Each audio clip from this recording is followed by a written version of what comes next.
morning. This is the Focus on Parliament show on Civic Space TV, brought to you by the Center for Constitutional Governance. I am Kwagala, your host. Now, the President is the latest major stakeholder to wade into the diplomatic discussion surrounding the Right Honourable Speaker of Parliament, Anita Among.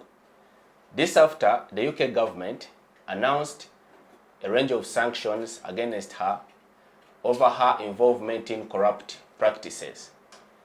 The President, in a series of written correspondence between him and other stakeholders, has emphasized and urged for the strict adherence and observance of the due process in a bid to resolve the issue.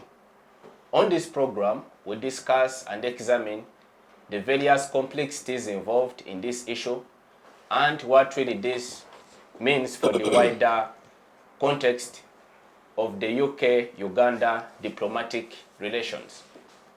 Viewers, you are most welcome to this program. I now have the honor and the pleasure to introduce my panelists to you, starting from my immediate right.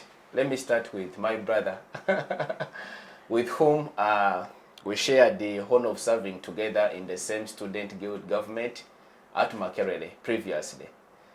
Your Excellency, Mr. Papa Salim, you're most welcome. He's previously served as the guild president of the 84th Students Guild at Makerere and is now a parliamentary hopeful for Busia municipality. Say hello to the viewers, Lugo. Good morning, dear viewers. I thank you very much, my host Kwagala Isaac, and my fellow panelists. I believe this is going to be a very good show. I bring you regards from my party, the National Unity Platform, and I am ready to delve into this discussion, for I believe it's long overdue, given the nature in which the Right Honourable Anita Among has been superintending over Parliament. I believe it is going to be a good show, and I wish all our viewers a nice viewing. Thank you, Dogu. You're most welcome. Next to Papa is the lady resplendent in red. She's been lost on us, but we are glad she's back. Miss Charity Ahimbisibwe, who is the Executive Director for the Institute for Electoral Governance Laws. Is that it, Charity? Electoral Laws and Governance Institute. Say hello to the viewers. A very good morning to all our viewers. Most excited to be back here. And I think for me, my first clarion call is on the rain. This afternoon decided to shock us. But we have two problems in Uganda. One, potholes. Now the other one is drainage, poor drainage. Every time it rains, the town begins to stink. But KCCA, also you be embarrassed. Do something.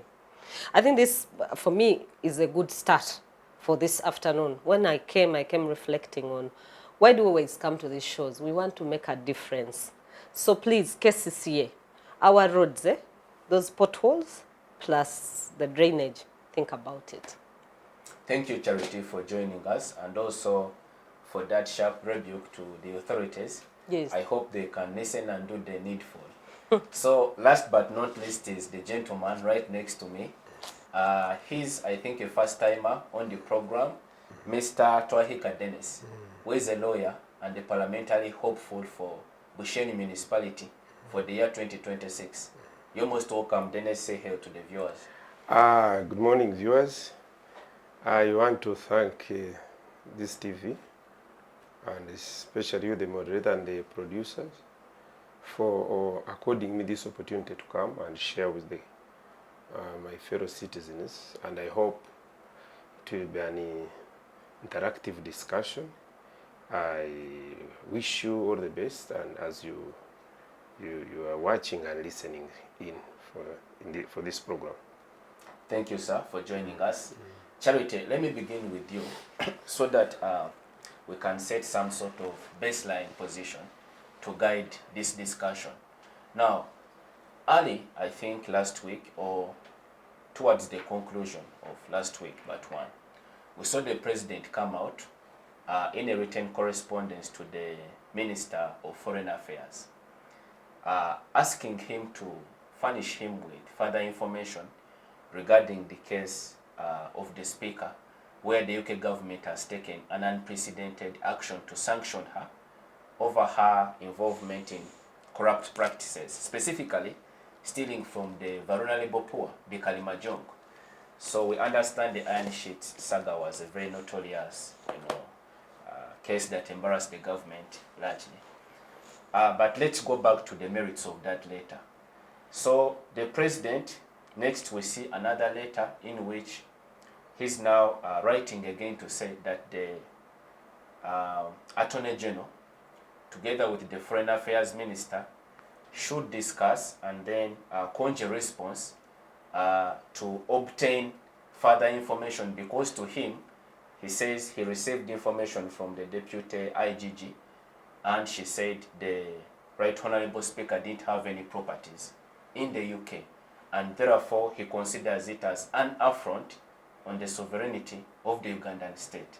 So we want to understand, just to help the viewers really understand this, do you see quite some sort from the government standpoint?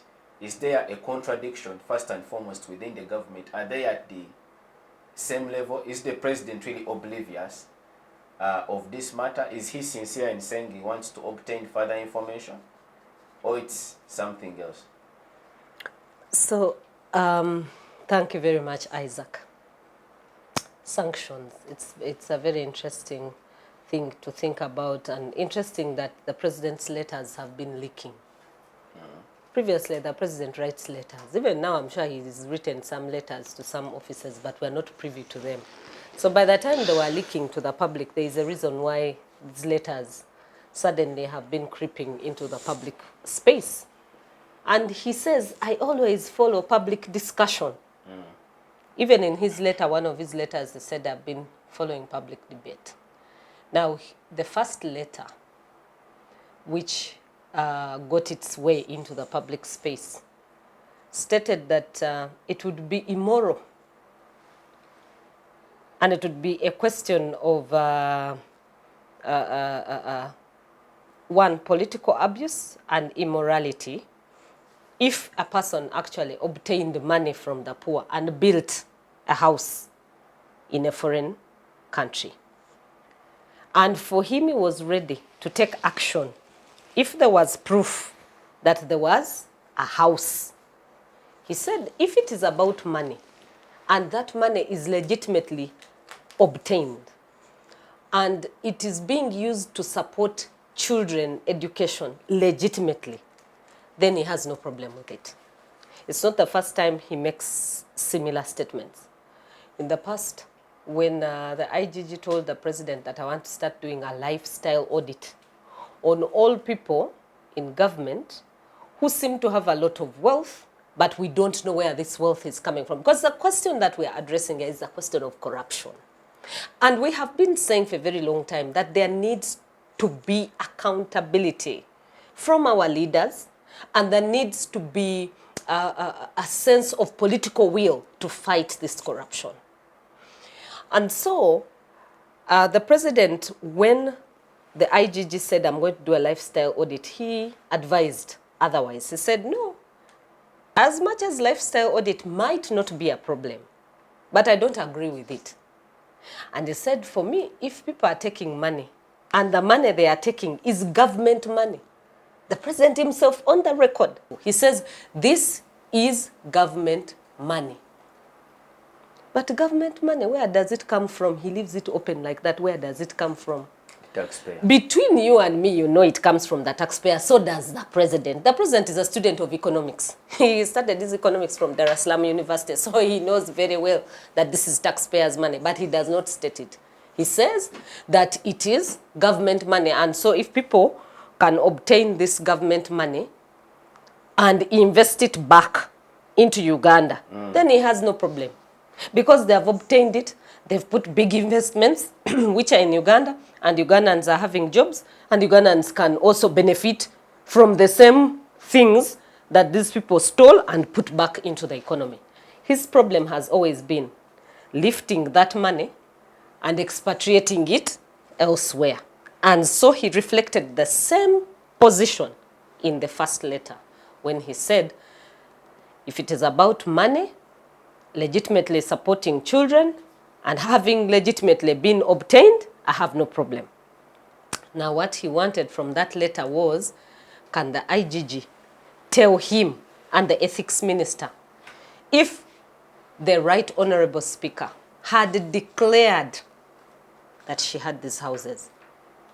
Now the second letter he writes says, you know, I've received the report. And it says this report tells me she does not have any house in the UK, and she has also confirmed it to me as a person. She has no house in the UK.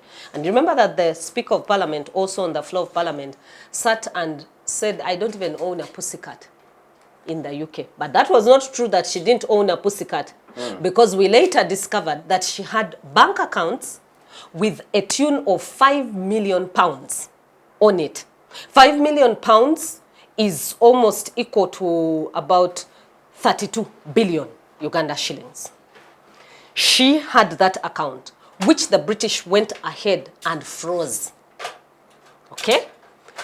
Let's let that dog first lie there. So that was there. So it was not true that she doesn't own even a pussycat. There was some pussycat that was there. Fat pussycats. Pussycats. This particular, we shall see her. But there was a pussycat. But she sat in the chair of Parliament and told Ugandans that I don't even own a pussycat. And her spokesperson, who is Chris Obore, came out and said, the Speaker does not own anything in the UK. Okay. So then the President is brought to speed with a number of videos that came from the Parliament of the UK. And I think this is where now he began to take back steps on his actions. You see, in international law, there is what we call jurisdiction. Jurisdiction is a very important aspect. Jurisdiction is to the extent that every country is sovereign. It has values, it has morals, it has a strict regime to which it believes in. The whole of international law is governed by customary law. Customary law is one of the sources of international law. Why? Because it is understood from an international perspective that every state has certain things that it values as a state and believes in and lives by.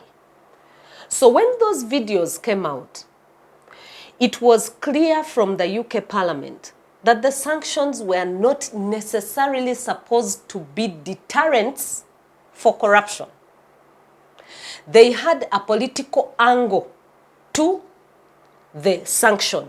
And the political angle to the sanction was the Anti-Homosexuality Act, the AHA. Now that brought mixed fruits into the basket. So the President is seated, he assented himself, he signed the Anti-Homosexuality Act into law.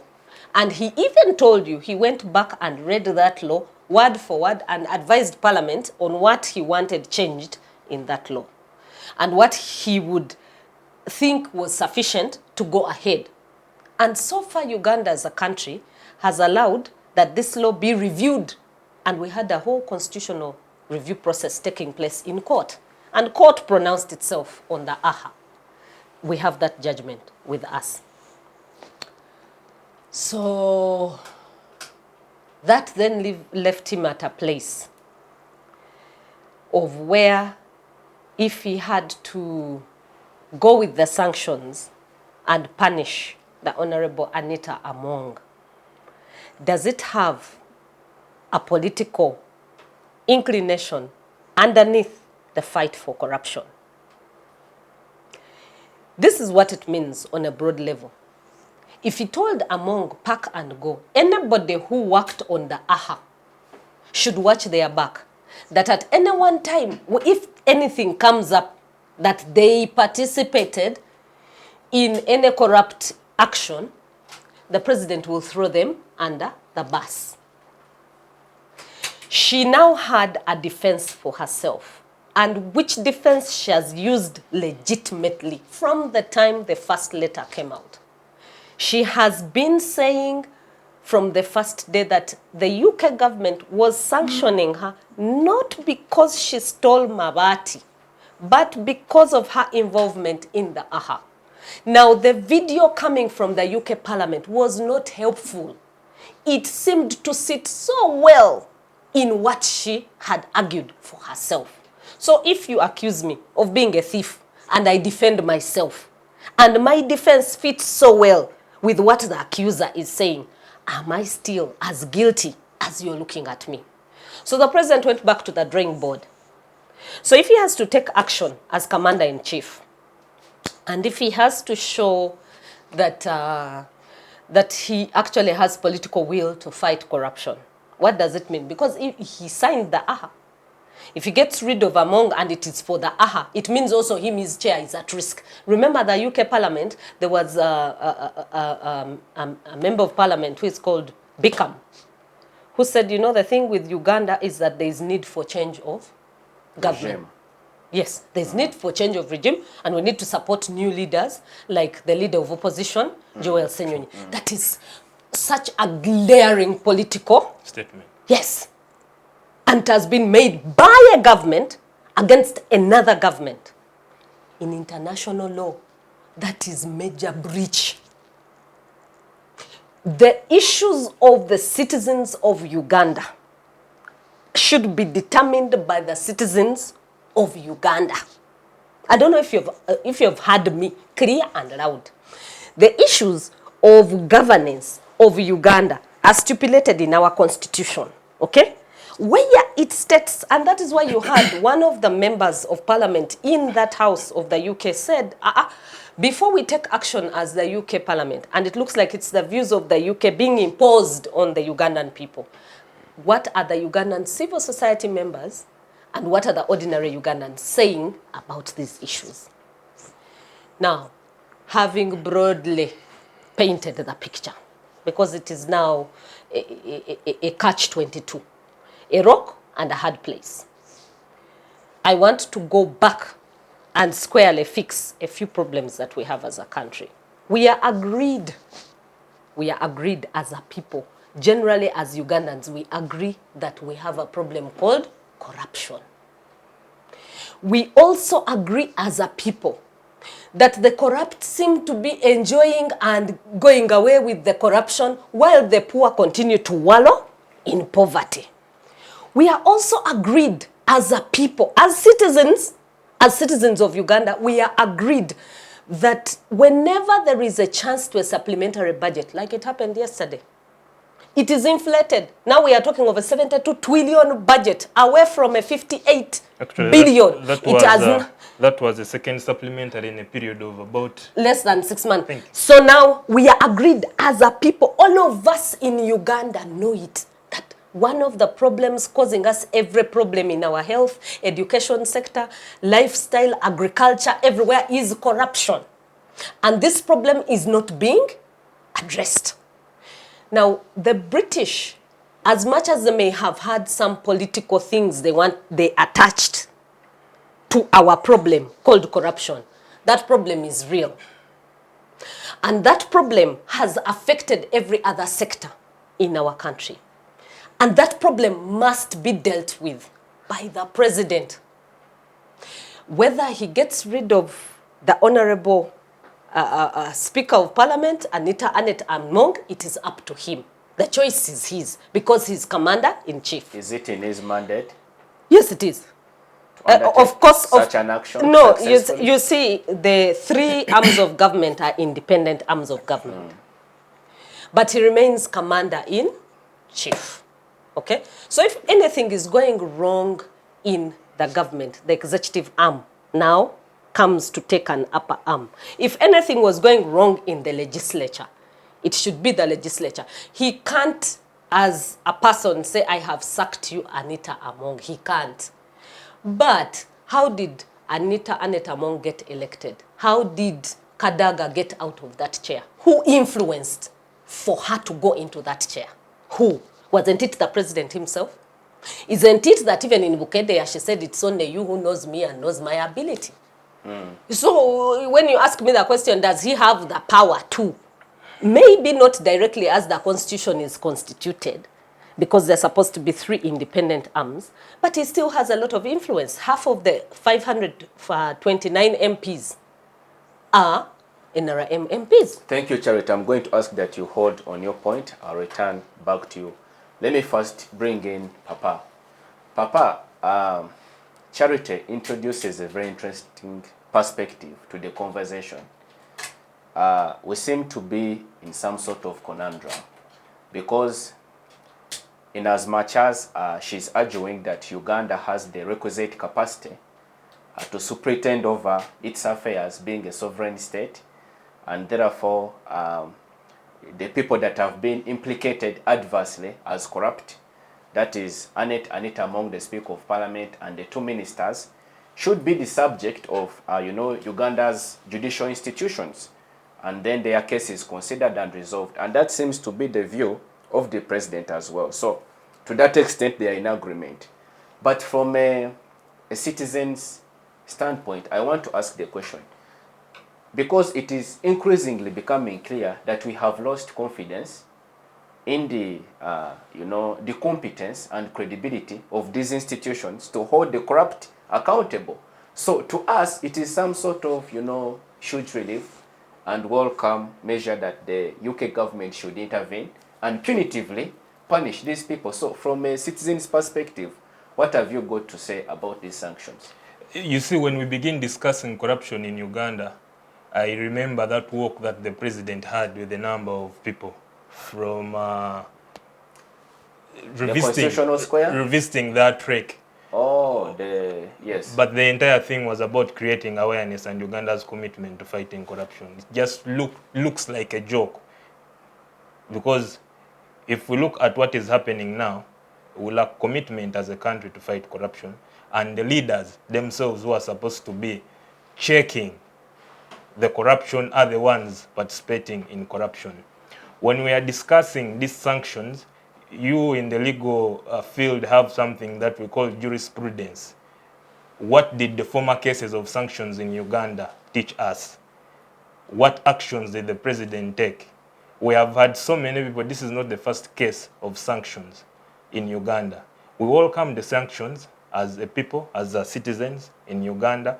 But at the end of the day, we want to delve deep into what would be the repercussions of these sanctions. Sanctions are a known tool in international diplomacy when it comes to punishing those that development partners think are not adhering to common interests that they share. When you look at the sanctions against the Speaker of Parliament, Uganda is a member of the Commonwealth. The Commonwealth, whose headquarters is in the UK. So if you're having the 4th most important person in the third most important person, in the country being sanctioned, sanctions mean that that person will never set foot again in that country. And it is not only the UK that has sanctioned the Speaker of Parliament. The Speaker has been sanctioned by the US, the Speaker has been sanctioned by the UK, the Speaker has been sanctioned by Dubai.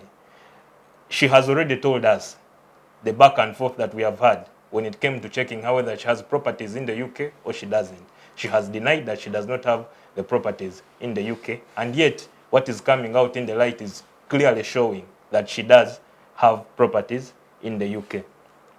The Speaker invited the President to Bukedea when she was opening a hospital, a multi-billion hospital. The President stood and applauded her. He did not check the source of money that she used to construct that hospital. So it is laughable that he comes out now. When these letters continue to link in the public, it is laughable. At the end of the day, the president writes many letters, but why is it that these are the only letters that are coming out? And whenever these letters come out, they stir a public debate everything comes to hold, and then we go into discussing these letters. We should not also forget that we are in the political season, that whatever we do now has a connotation of politics around it. We have recently seen the president sitting by the roadside doing nothing but breathing in fresh air. But when he does that, he blocks the entire road. Such a picture comes out, and it is the debate of the day for very many days to come. So it does not excite me that the president has piqued interest and he is now writing to the Ministry of Foreign Affairs and imploring the IGG to investigate and see whether it is true the speaker has properties in the UK. I do not think there will be any action taken by the president when it comes to the persona of the speaker of parliament. Yes, he does not have powers to reprimand her, but there is no one who is above the law. If there is sufficient evidence that a person has participated in corruption, we have sufficient laws as a country to handle that person so that we as a country cease to lose this money. Very many, now the reasons for the sanctions.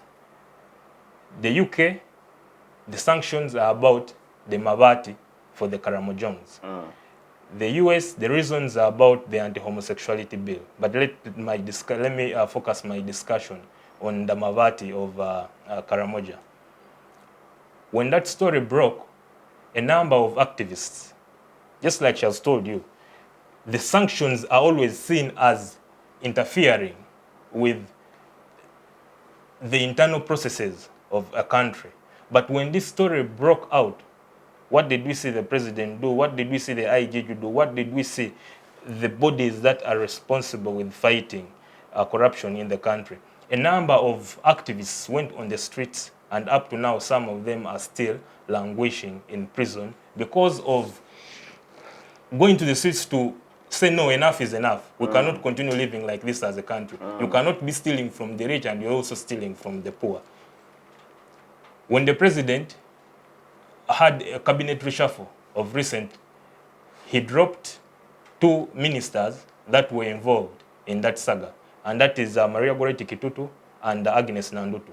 Minister Lugolovi, who we all saw had taken the Mabati and even constructed animal houses, is still serving in his cabinet. What does that tell us as a country? It clearly shows that the president has totally no regard to the commitment to fighting corruption. It is simply a show that we are seeing now, just like I've told you that for me, whatever I see currently, it has a connotation of the 2026 political season that we are entering in. So I do not think there will be any action taken against the Speaker of Parliament or any other person who has been participating in these issues. At the end of the day, the greatest action that can be done to a corrupt leader is making sure that this money that they have stolen from the country is returned. Yes, restitution. So as long as that is not done, the letters back and forth can continue, the sanctions can come, which for them now, they may think that it is just mere sanctions, they will bite them later, but we as the citizens want to see that this money has been returned. So for as long as this money that the corrupt are stealing from us, from the taxpayers, money is not returned, I see no action being taken by the president and those responsible for fighting corruption in the country. Thank you, Ndugu, for your views on this subject. Let me now introduce Mr. Twahika to also share his perspective. So again, we are examining the contents of the president's written correspondences regarding the subject of the sanctions that have been announced by the UK government against the speaker. So I want to ask the question, are we observing a sincere president that is really, intent on clamping down on corruption, because he has asked for a report which they have furnished him with, clarifying that the speaker has no assets in the UK, but also it is quite inconceivable. Actually, I think in the diplomatic context, it would be hugely disturbing for a foreign power to sanction a number 3 in the national order of precedence without cogent evidence that they really have something, substantial in their jurisdiction. So it cannot be that the UK has taken this unprecedented radical action without sufficient basis. So I want to ask you the question, do you think really the president first and foremost is sincere in his effort, but also do you think these sanctions are justified against the speaker, because we have a police here, we have the courts, we have institutions like Ndugu here has been alluding to, the IGG, the State House Anti-Corruption. How come all these institutions have failed to tame this vice, and it has to take the intervention of a foreign power to bring the implicated people to book? Thank you very much, moderator. I want to thank my fellow panelists for their presentations. But you see, in law, and I'm happy, my sister here alluded to international mayor, my lawyer. We have concepts like persuasion or persuasive decisions and binding decisions. So not every decision is binding, but it can be persuasive. If you are talking of sovereignty, then why are you discussing sanctions from another country? Because anything that has no impact is not discussed. Why should you discuss something that has no impact?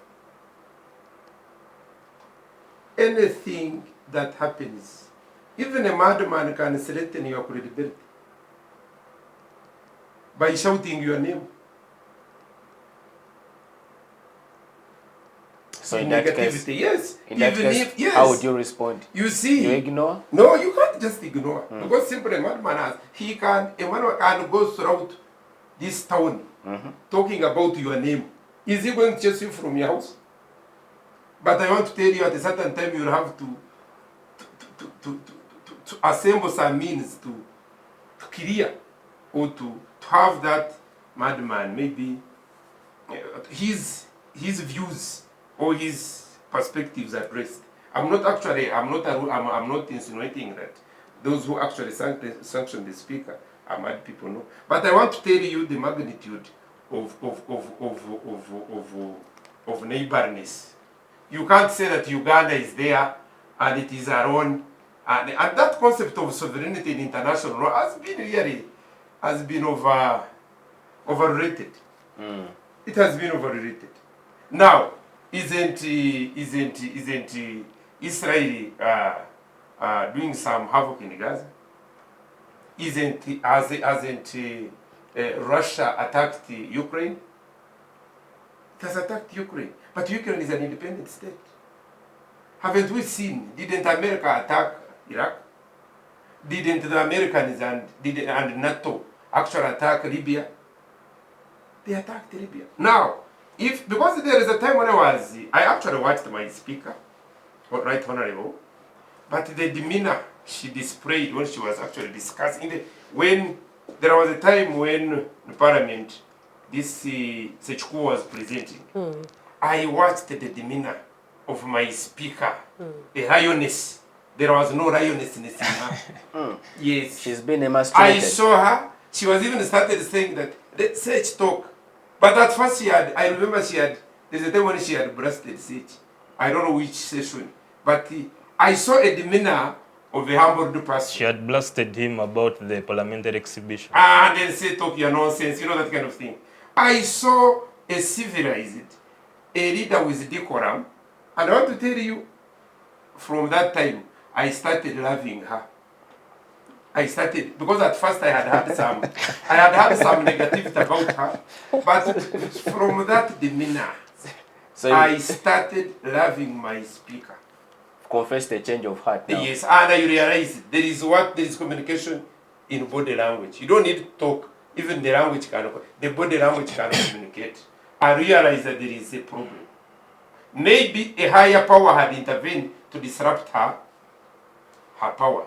I realized that there is a problem. And even the series of the presidential letters. And I saw the president who is writing these letters is totally different from the president who was in Bukedia when you are sanctioning that hospital. There are two presidents. Really? Yes, President Museveni was in Bukedia, had the power of a lion. But President Museveni who is writing this is really having some compromise in a way. And I'm seeing that President Museveni also respects the international politics. He knows the international dynamics. He knows the impact. And because you can't say, see me, I'm not a fool to lie to me that what these people have done has no impact or has no effect. It has. But where I want to, I want to run this country. And we have been fooled. You saw it's not our unity against homosexuality that is going to secure our sovereignty as Africa or as Uganda. No, it is our unity against corruption. First, let us unite against corruption first as a country, from the leadership top to the last citizen. Then you will allow us to unite against homosexuality. Our sovereignty, even our nationalism. Look around the sovereignty in the international context. The sovereignty here. Because when you go down deep in the villages, do you know how many children are not going to school? Do you know how many children dropped out of school after the post-COVID effect, because of the post-COVID effect? Has that been addressed? Do you know how many businesses closed because of lack of a post-economic recovery program by government aimed at securing or helping the businesses to stabilize? Do you know how many people we are losing because of lack of access to medication in this country? Do you know how much money we are losing, the money that would be actually bringing us all as a country up, but they are actually being stuck somewhere by a few people? Do you know how much in terms of disagreement and disenchantment that is in our society? When you talk of a citizen, who is a citizen here in this country? Do we have that citizen power to demand accountability? Even when you look when you look at elections, how people are now preparing to go and buy some sword for people, and the people are very disempowered. You see, even when you look at parliament, okay, let's talk about when you look at that parliament of ours, and you are seated in your sitting room and you look at their deliberations, and you realize, is that a parliament that can secure a sovereignty of a country? Is that the country? Is that the parliament we want? Even when you get into deep into the preparations, and you try to examine their moral, their standard of living. Even when you go into institutions, these universities, and you see, is this country really, is this Africa secured? Mr. Twahika, are you suggesting that we are a country without sovereignty? No, you see, you cannot, you see me, my argument is, we must unite against corruption and other forms of immoralities. As a country, let's have a value system as a country. Let's have a common value system that this one cannot be done here. This one cannot be done here. This one, look at the environment. The way the environment is degraded. When you are in a car or anywhere and you are following people, the rate at which they drop these used buveras, these bottle what in the road, everywhere. When it rains, people really bring all this garbage and then they throw them in. So we are really, my argument, get me, I think fellow countrymen and my fellow participants here, it's as if the concept of homosexuality is being overrated. Because I don't support it, because I'm not. But the people who are dying in Uganda today, the majority are dying because of corruption, not homosexuality. The homosexuality could be a threat, but the magnitude of the threat to our lives to every day is they are threatened by a corrupt system, a corrupt society, and society from the bottom. And there is the attempt to address that. The attempts to address that, I don't see them. Because you can see how we are actually being comfortable. There is that indomitable comfortability in sleeping and sitting and dining with corruption. Even the corrupt. Look at our churches. Look at the churches, the religious institutions. if you want to know how society has lost direction, look at how the churches are treating the rich. The corrupt, actually. The corrupt. The corrupt. The corrupt. No, not the rich. Look at how they are, not rich, because I'm sorry, the corrupt. Thank you for that, because that's what they wanted. Look at how the religious institutions are treating those people. So does that vindicate the action of the UK government to sanction the speaker? No, you see, the UK sanction when it comes to the respect of sovereignty, of where a country is sovereign, because Uganda is our country. We must protect our country against any external aggression. We have to do that. As a citizen, that one I cannot accept. But a situation where we have failed to govern ourselves, so what happens? then it is a justification for anybody to come and overrun us. Because really, why should we fail The to... catch-22. Yes. The rock and the hard Yes. Because this is our country. When I say I'm a Ugandan, I'm a Ugandan. Absolutely. I'm not a British. And the British were here, they colonized us, we gained our independence, this is our country. And in the family of nations, Uganda has a table, has a chair. So you can't say that you will sit there and say, Uganda do this, no. But in a situation where some people have been entrusted with the responsibility to lead this commonwealth called Uganda, and they have now mismanaged and... So, now how are we going to block all the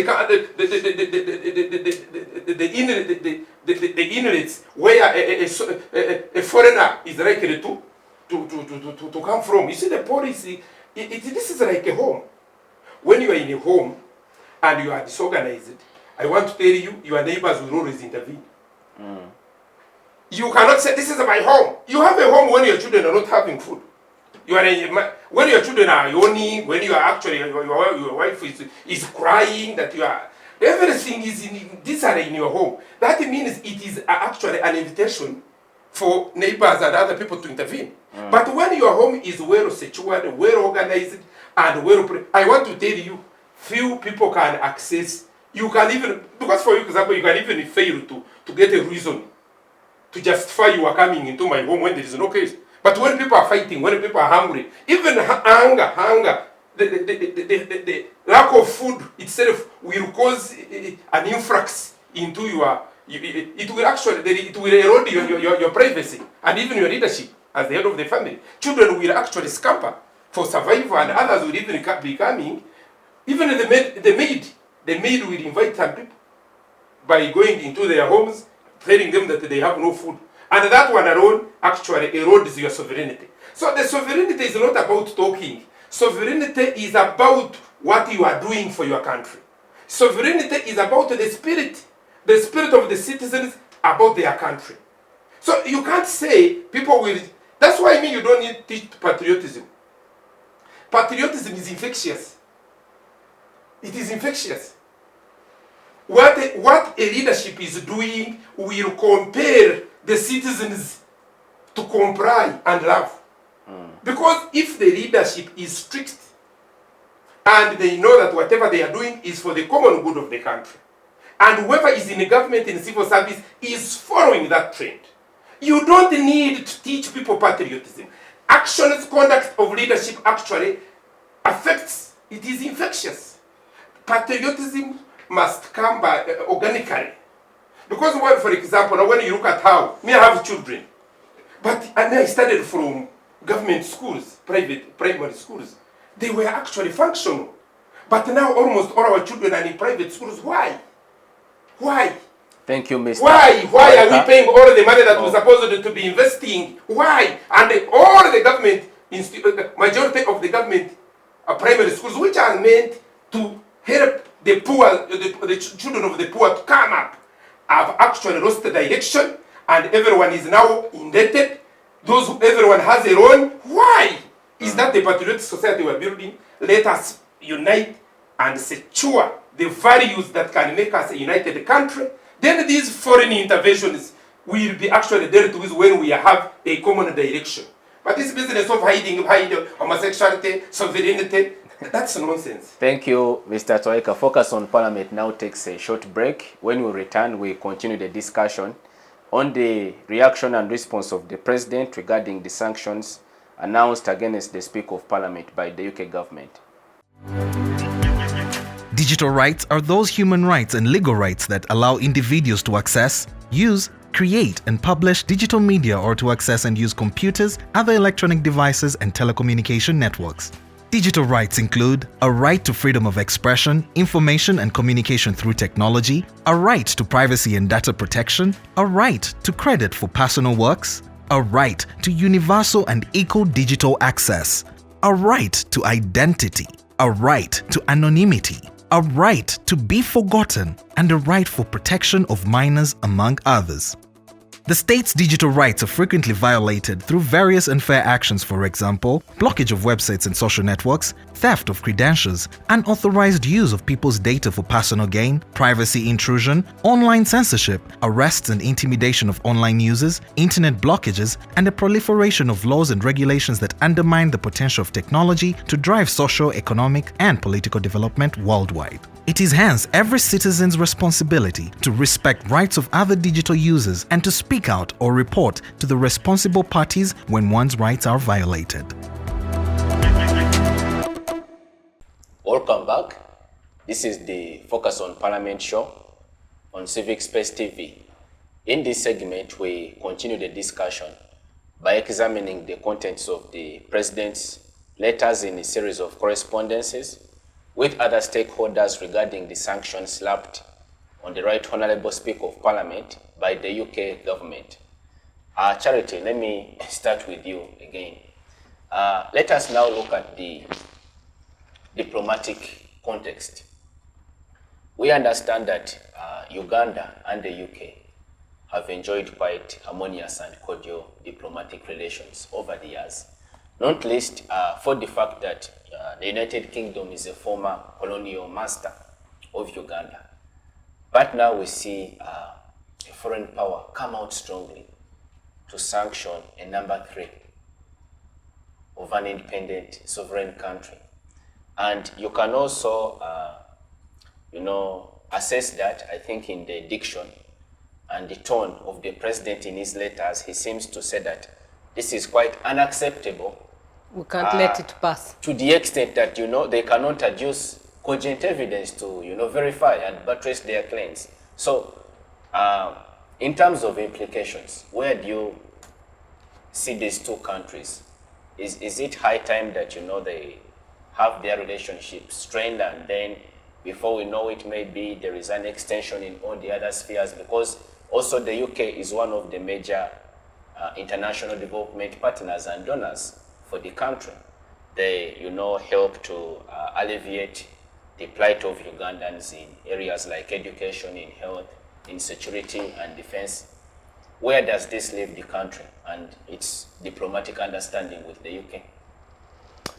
So that is the gist of those letters, actually. If you notice that the President's language was very calculated. In fact, it's selected word for word because he understands the question of diplomatic backlash. Uganda cannot do without the UK. It can't. Why? All our legal system is the UK legal system. They just carried their system and placed it here. We embraced it and we have it. Everything we have is written according to them. We've changed very little things and aspects to that legal system. But ideally, we still subscribe to everything the British gave us. And we live by it. So in other words, as a country, we cannot say, now for today we have divorced ourselves from the UK. Never again can we listen from the UK because the speaker has been sanctioned and she's number 3. And yet on the other hand, as well, UK can also not say we are back to colonize Uganda because it's not a colonial area anymore. It's not a time for colonialism. But although we know there is what we call neo-colonialism, that the arm has never really gone away. It still exists to pretend somewhere. The UK also is a strategic partner to many other partners across the world. So the UK can call the US and say, this country is a good country, let's support, let's do this, let's improve. Accra has developed, or Ghana has grown because of support from the UK. We have seen Kenya, their budgets growing daily because of support from the UK and their diplomatic relationship between Kenya and the UK. It's the same thing that we have seen between Kenya and the US. Their relationship is growing stronger and stronger because of the relationship between UK, Kenya, and then Kenya and the US. So a relationship which is strong with the United Kingdom can cause you many other stronger relationships with other states of the world. So it's not a thing that you can simply wish away. So when the UK sanctions a person here, that sanction will be felt by that person, their relatives, also the country. So of course the speaker, these things of saying I can only go to Bukedea and it's Bukedea, those are lies. That one is a lie. She's already feeling the pressure. Sanctions and penalties are meant to cause pressure for a person to change behavior. And at the end of the day, to cause restitution. So the objective of sanctions are good. Even on book, even in creed, sanctions are meant to cause restitution, like get the money back, give it back to the poor people whom you stole it from. And the speaker has defended herself by saying, me, I returned those mabati. Other leaders have not even returned the mabati. And it is true, for the record, that woman returned the mabati. But isn't that an admission of guilt? It is. But so, the question you ask me, in terms of diplomatic relationship, can we sever our relationship with the UK? And my answer to that one is no. Can the UK sever its relationship with Uganda? And my answer to that question is also a big no. Why? Because Uganda is a strategic partner within the East African region, IGAD, and Africa, to help them access a number of things that they want to accomplish as a country. So beyond the AHA, which they were talking about in their parliament, there are other interests they have in Uganda. Minerals, oil. Remember we had tallow oil here, it moved away. Now we have Sinok, the Chinese have taken over. The British and Americans are not happy that Chinese are increasing their trade within here, and so they want to offset that as well. And then we have been supporting the US in Somalia. All those relationships there are key relationships.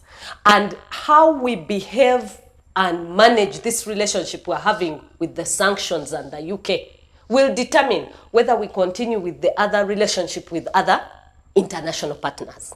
So it is important for Uganda as a country to know how to handle the UK going forward.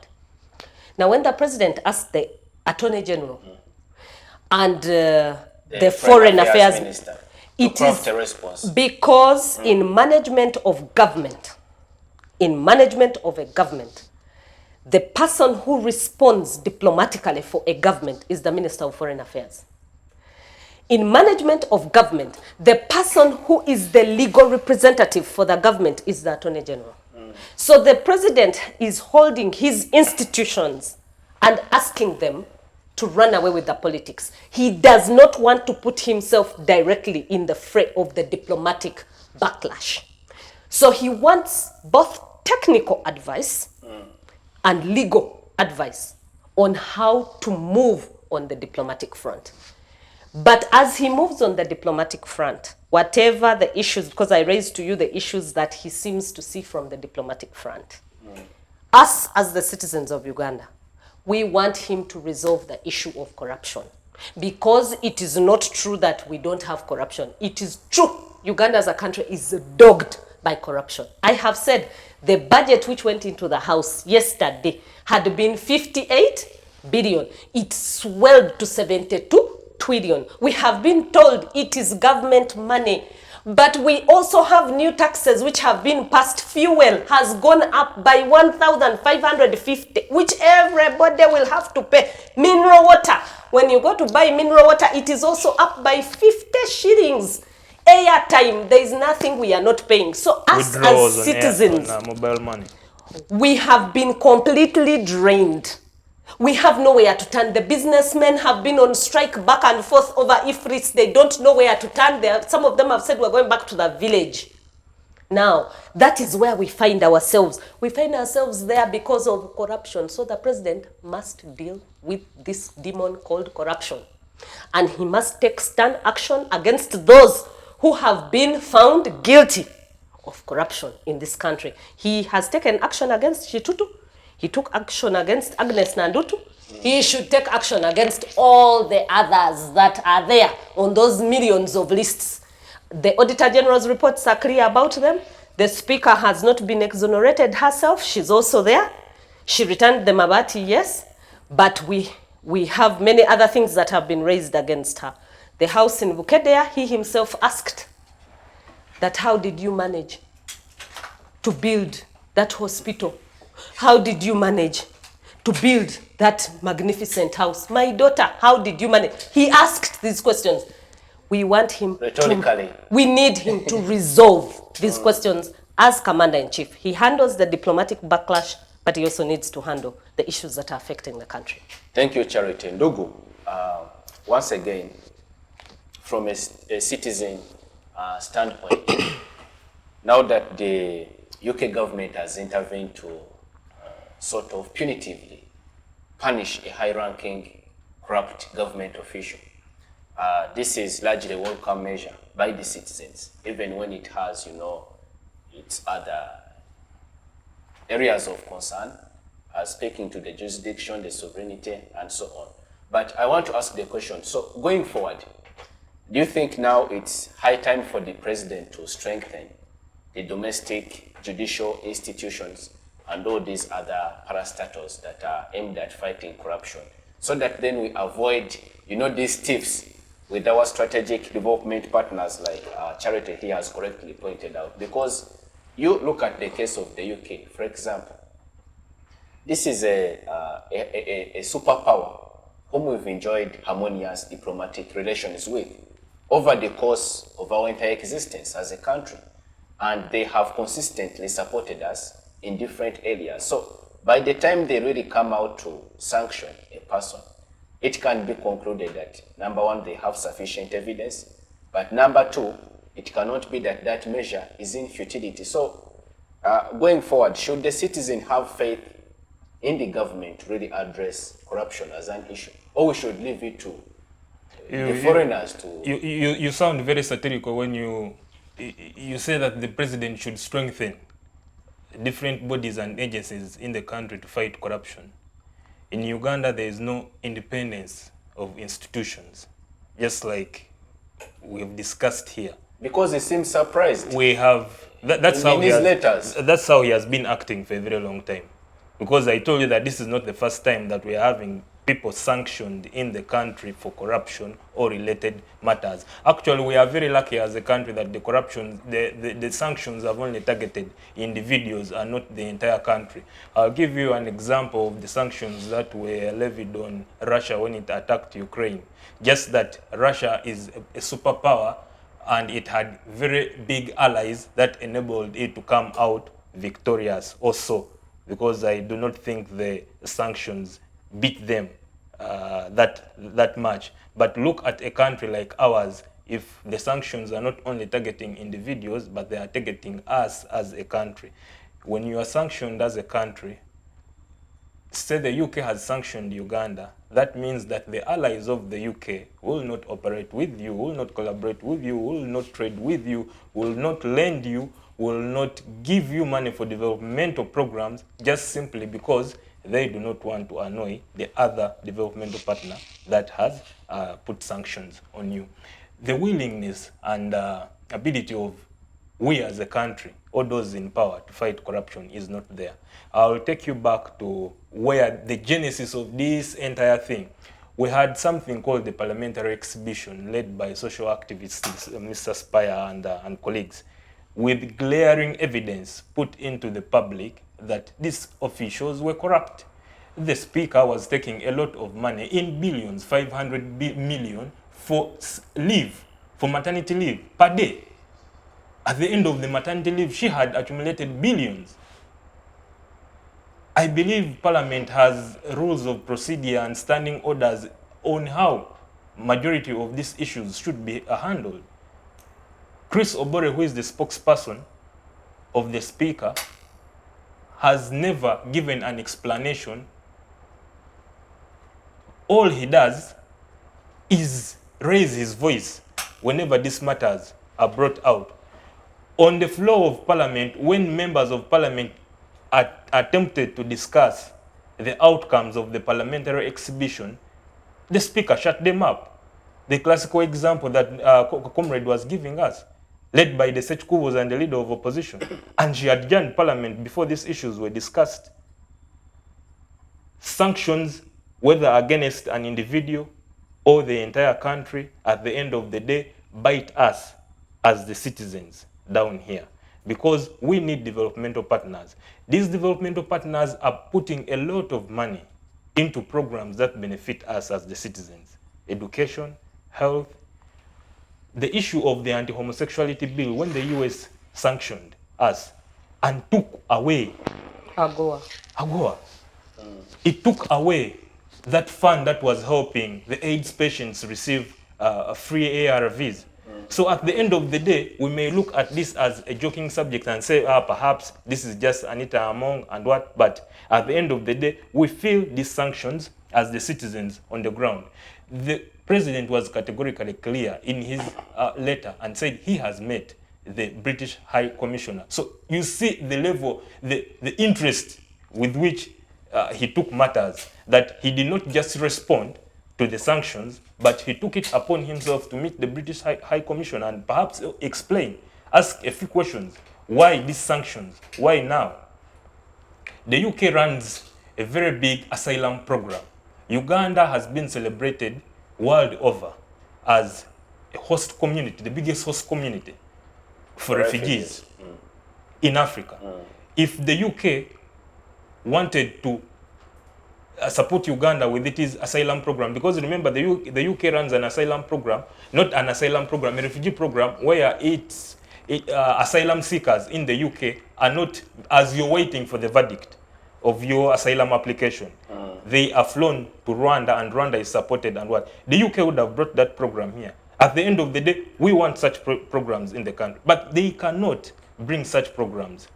The opposition, led by the National Unity Platform, has openly celebrated these sanctions. Those sanctions, we should remember, came only a few days after the Honorable Kyagulanyi and team had left the UK for a meeting that side.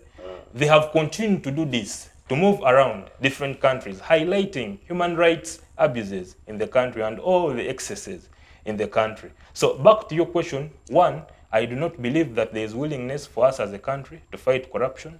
Then two, there is no independence of institutions in Uganda. You have the Speaker of Parliament openly kneeling to the President and saying, you are the only person I have. You are the only person who understands me. The rest, and that was after the parliamentary exhibition when the fire was too much, because she perhaps thought the President would, we all thought that the President would act. But he honored her invitation and went to Makerere to open a multi-billion hospital, which he does not know where the funds to build it came from. And that is not, we are still discussing Anita Among's, Right Honorable Anita Among's properties in the UK and elsewhere. But back here at home, she has a hotel for a house in Makerere. She has a school. She has a hospital. She has talked about all those properties. The question is, how did you accumulate? We have all followed the trail of Anita Among in the country throughout her political journey. We all know and agree that she cannot have amassed all that money, even if she says that politics, nowadays politics is looked at as a source of income in the country. Although she has agreed that, yes, she has not got all this money from politics, but she has served in Centenary Bank and all that. But if we do an audit on her, can she raise all this money to support all these investments? The answer is no. Very finally, the President, when we talk about the judiciary, because at the end of the day, we are a country governed by rules, and no one is above the law. So if we are to adhere with these rules, then that means that we must have a strong judiciary. But we have a judiciary where the president writes to the Chief Justice and is guiding him to use common sense. So what at the end of the day do you expect from such a system? Whereas the citizens think nothing is going to be done, and we will continue with this situation until perhaps we have a change of regime in this country. Thank you, Ndugu. Mr. Twahika, let me come to you finally. I want to understand, in terms of a way forward, does this spell political doom for the person of Anita Among? Is this the beginning of her political demise? Is she still a secure political personality? Thank you very much. You see, me, I'm not really bothered by the right honorable Anita, or even President Museveni. I'm a citizen, I'm not a subject. I am bothered about the continuity of Africa and the continuity of this country, Uganda. Because all these are mottos, we are all mottos. And we don't need to look at ourselves as indispensables. No, you don't need to. We need just to put up systems and institutions that will hold this society together for a long time. Because now my brother Were mentioned about this issue of kneeling. A Speaker of Parliament kneeling before the head of executive. That is actually an affront to the Montesquieu Trinity. Because the Montesquieu Trinity actually presupposes the doctrine of separation of powers and checks and balances. And this is where democracy is built. This system we are actually, the system we are running here was not manufactured here. In fact, even Europe has a hand. The European actually jurisprudence and political science and philosophy has got a hand in what and the system that we are running here. This system of the parliament, the legislature, executive, and the judiciary. So when you are a Speaker of Parliament, where the embodiment of my representation and oversight, because as a citizen, the Speaker is a summation of our representation. Parliament is what it means. Now, when I'm there and I know, and President Museveni is also an embodiment of our sovereignty, because it's the chief guarantor of our constitution, the commander-in-chief. Then you have the judiciary, the Chief Justice, Honorable Chief Justice. Alfonso Windows. Yes, those are powerful pillars of the state. Because for us, when we know there is parliament, then we are secure. We know we are not going to be overtaxed. Then our mandates are not going to be swindled. We know there will be policies to help the development of the country. Because actually the mandate of the parliament in the constitution is that they are there to legislate for the good and development of the country. And they must check the executive as far as excesses are concerned. And then the judiciary actually interprets the constitution, whether what the executive, what it does, or parliament, what it does, is in accordance with the constitution. Because we are a constitutional sovereignty. Uganda is a constitutional sovereignty. We are not a presidential sovereignty. We are not a parliamentary sovereignty. No, we are not a judicial sovereignty. We are a constitutional sovereignty. Whatever we do must be in accordance and in compliance with what the constitution states. Because the constitution is our chief guarantor. So even the president must abide by the constitution. The speaker must. All of us, we must be actually. Now when you come as a speaker of parliament, who is actually given by that immense power by the constitution, that the embodiment of my safety as far as representation is concerned, I see you kneeling before another arm of government. Then as a citizen, I don't feel happy. I don't get that. To me, even those people outside, the UK can sanction you for that. In fact, that one is worse even than homosexuality. That one is worse to me than homosexuality. Because you have totally distorted the whole concept of governance. That is also some it is an affront also to the constitutional order. Because really, can the president, even if the president was the one to do it, can he, even the Chief Justice? So in other words, as a citizen or as citizens, we need to be respected by these leaders. They take us for a rake. They think we are all fools. Or they think that we are all here accidentally. No, we are serious stakeholders. This country, we have produced children. Our children are going to produce children. Their children are going to produce children. There is a guaranteed continuity here. So when we are talking about these things, we are talking about these things to secure a destiny which is safe for our children and grandchildren and the whole country.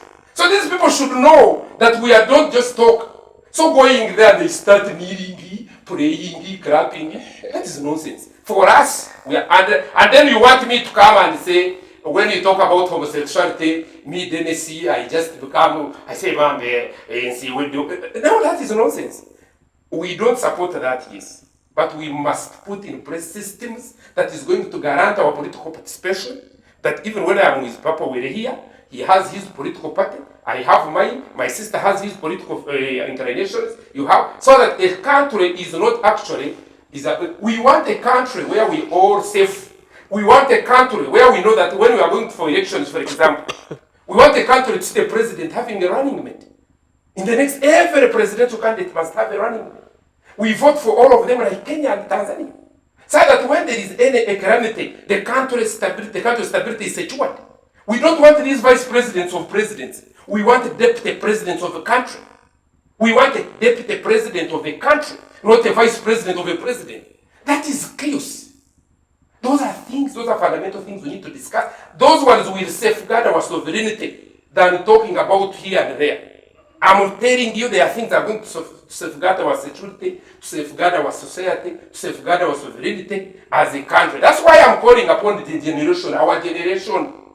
We should not just be fooled.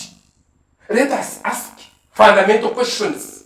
Let us ask questions that actually matter for children who are coming after us. Let us ask questions that are going to help this country. But here everyone is scampering for money, as if money is an end in itself. You look at the generation which is very scarce, and it's really, you look at the generation even parliamentary. Yeah, oh, you look at them and say, yeah, are these people cast? Can a Museveni generation behave the way we are behaving? Could have Museveni of our generation, if he was under his group, would they have been behaving, talking, even discussing the way we are discussing? Those people were very serious. To the point that they even reached the point of picking up arms. I'm not calling upon people to pick up arms. But we can use the constitution to resolve every contradiction. But every contradiction, we must understand the dynamics of governance. We must understand the geopolitics, as my sister was actually alluding to. We also need to know if you are to secure Africa, if you are to secure East Africa, if you are to secure Uganda, how are you going to secure? But this business of speaking as if we are a headless chicken, we are a headless chicken, that's not the point. This country is not by accident. It is our inheritance. It's our heritage. But when you are a speaker and you are not accountable to citizens, but you are accountable to yourself and the president, is there corruption bigger than that? Such a narrative that you are not accountable to whatever you are doing to citizens, but for you feel you are a chief. You are, if you please the president, you are secure. Isn't that erroneous? To me, I respect the president because you see people. They need also to separate it. You need to separate and net among the person. That one I have no, I do not need to know where she sleeps. I don't need to know because I also have where I sleep also. But I net among the Speaker of Parliament of the Republic of Uganda. Oh my God, I must protect her. Yes, because that one is not a person, that's an embodiment. President Museveni, the person. But President Museveni, the President of the Republic of Uganda, the Commander-in-Chief of the Armed Forces, oh my God, is my chief guarantee, is my security, is my embodiment. Even the Chief Justice, Owinyodo, right honorary. There is that one who is private, that one let him go. But the Chief Justice of the Republic of Uganda, those are everywhere. Whenever you are doing, even if you are a DPC, even if you are an OC, even if you are a cow, even if you are a member of parliament, you have a cardinal duty to make sure this country leaves this state to another level, even if it means having sleepless nights. But you are entrusted with the duty to make sure this country goes to another level. And what's those people outside there? The neo-colonialists, because they are there. When they see us operating like that, they will never joke with us. They joke with us because they know we are jokers. Yes, the colonialists joke with us, the neo-colonialists, because they know we are also jokers. Thank you, Mr. Yes. Twahika, for your views. Charity, I'm going to ask you to share your closing remarks on the program respecting the topic. Now,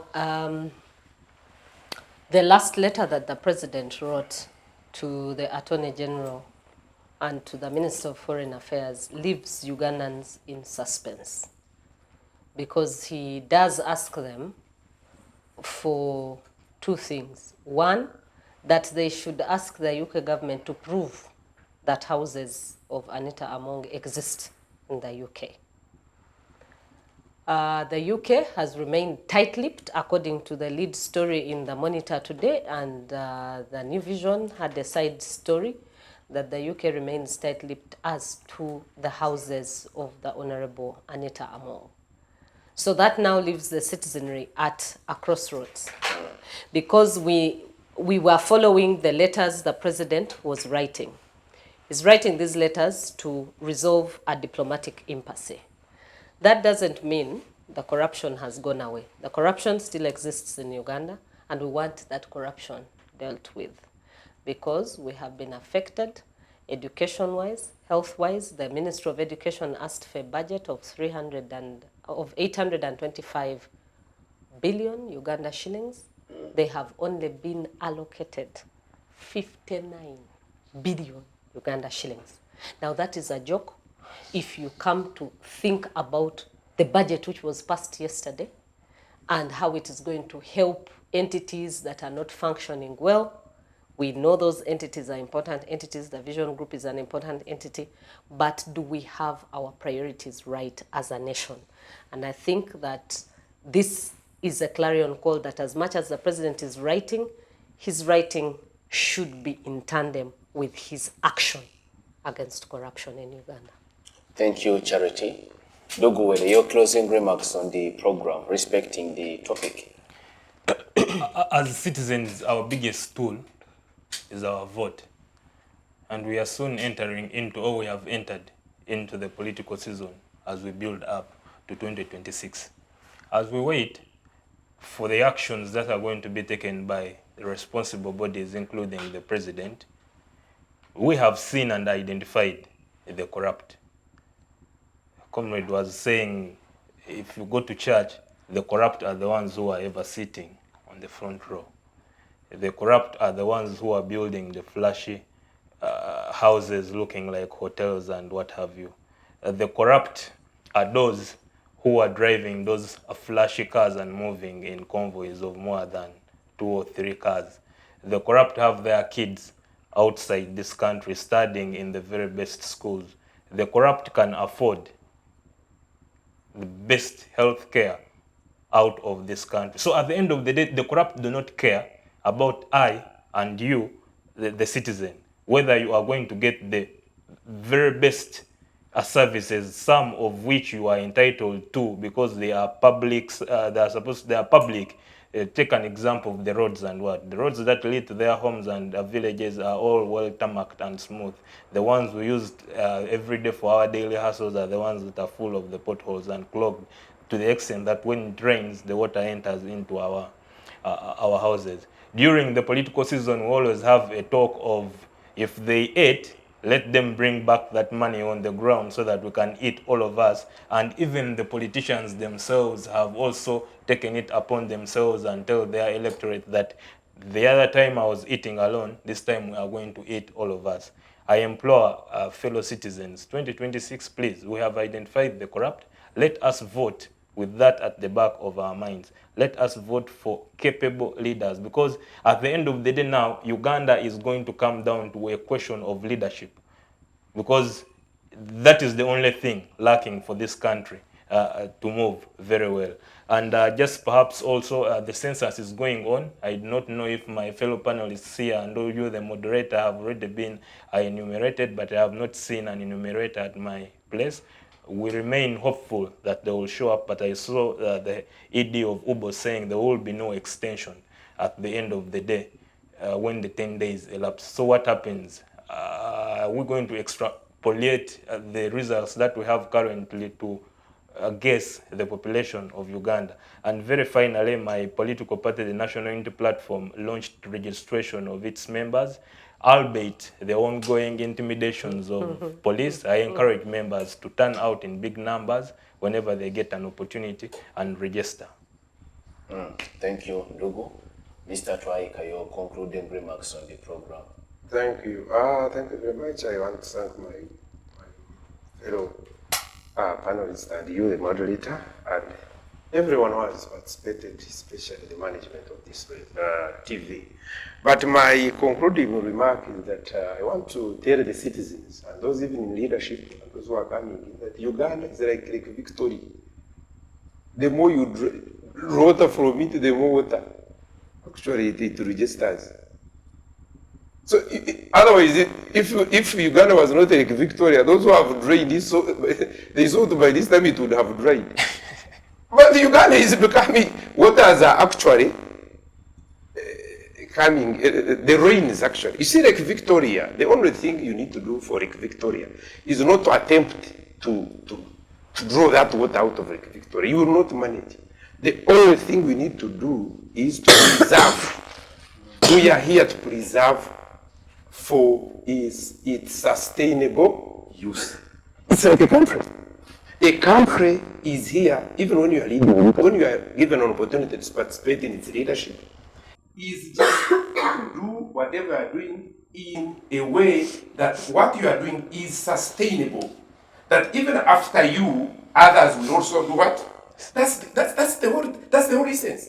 But you see, these people come, there are some people who just enter into government thinking that they are going to finish everything. No sooner have they started taking everything down, then they realize that they have taken nothing. Then they want to keep the, because they see things coming. You see, now then that calls for that spirit of contentment and patriotism.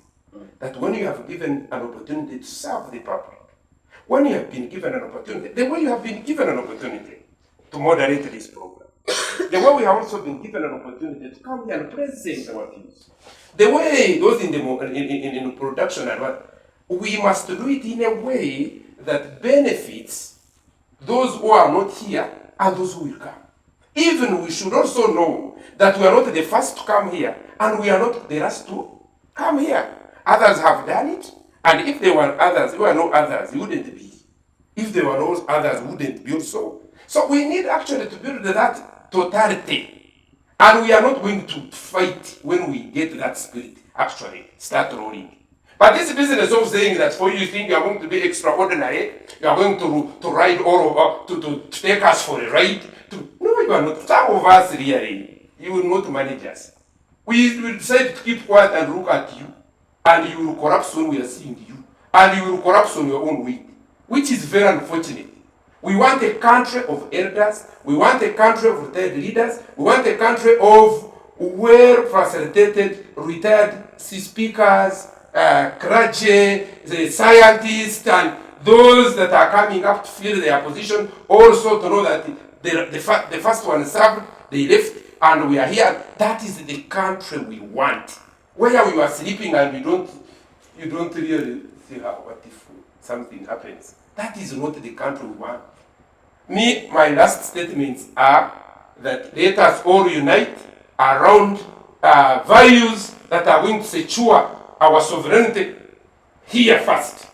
Then we export that spirit to the international community.